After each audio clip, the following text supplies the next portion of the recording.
Question number 9. Find the value of the given sin inverse cos of sin inverse root 3 by 2. So, we'll start with the bracket part. Curly bracket we will solve first. Sin inverse root 3 by 2. And this is pi by 3.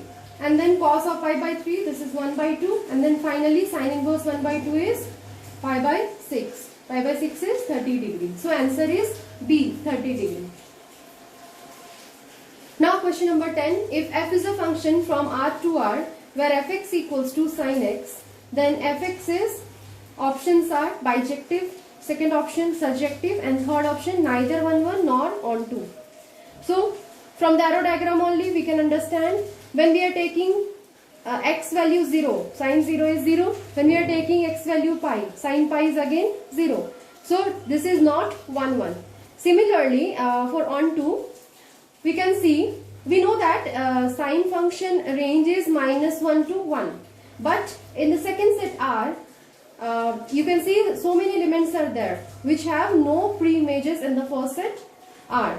So clearly this is not onto. So our answer is third C, means neither 1, 1 nor onto. So question number 11. Find the principal value of cos inverse cos 680 degree. So first of all we'll convert degree into radian. Directly also we can solve, but I am converting here. So whenever we'll convert, we have to multiply degree value by pi by 180. So I am multiplying here. Now cos of 34 pi by 9 we are getting. After that we are taking here this 34 pi by 9 as cos of 4 pi minus 2 pi by 9. This value is 34 pi by 9 only. Now we are using a concept of trigonometric equation, that is, we know that cos of n pi plus theta is cos theta. So here according to that cos of minus 2 pi by 9 we are getting, and then we know that cos of minus theta is cos theta.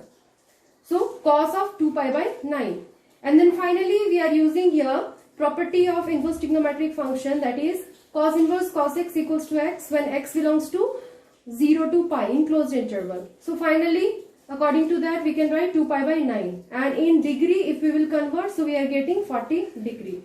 So answer is A. Now question number 12. Find the value of cot tan inverse alpha plus cot inverse alpha. So here also we have to use property of inverse trigonometric function.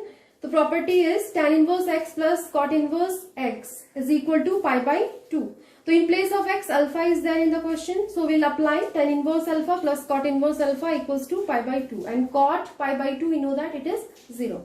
So our answer is 0. Option A. Question number 13. Find the value of tan inverse root 3 minus cot inverse minus root 3. Options are 90 degree, second option minus 90 degree, third option 0 degree. So we will find out first tan inverse root 3 value. So whenever we are solving it, we are getting this value is pi by 3. And secondly, we will find out value of cot inverse minus root 3. We will consider it as theta 2, and finally theta 2 value we are getting 5 pi by 6. And then we will apply both values in the question. So we are getting minus pi by 2, and this is minus 90 degree. So option is B, minus 90 degree. This is the final answer. Now question number 14. Let R be the equivalence relation in the set A 0, 1, 2, 3, 4, 5 given by R equals to AB such that 2 divides A minus B. Then we have to find out equivalence class of 0. So we know that equivalence class means set of those elements in A which are related to 0 under the condition, under the relation R. So we can take it as equivalence class of 0 equals to A0 belongs to R such that A belongs to A. So according to that we are getting 3 elements here, 0, 2 and 4 from the set A only. So equivalence class of 0 is 0, 2, 4. So option is A, 0, 2, 4. Then question number 15. Question is, if f is a function from R to R given by fx equals to x minus greatest integer of x, then f is 1 1 on 2, first option, second option neither 1 1 nor on 2, and third option injective. Injective means 1 1 only.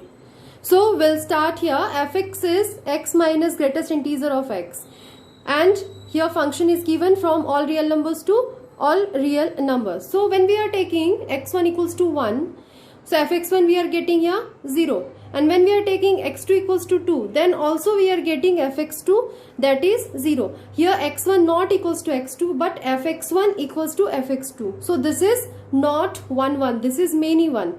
So we can write here fx equals to 0 for all x belongs to integer. Whenever we are taking any integer value in this function, we are getting always function fx equals to 0. So this is not 1 1.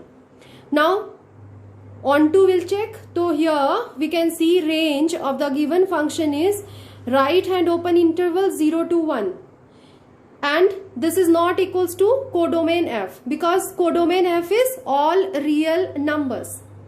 So according to that we can write this is not onto. So our option is option B. This is neither 1 1 nor onto.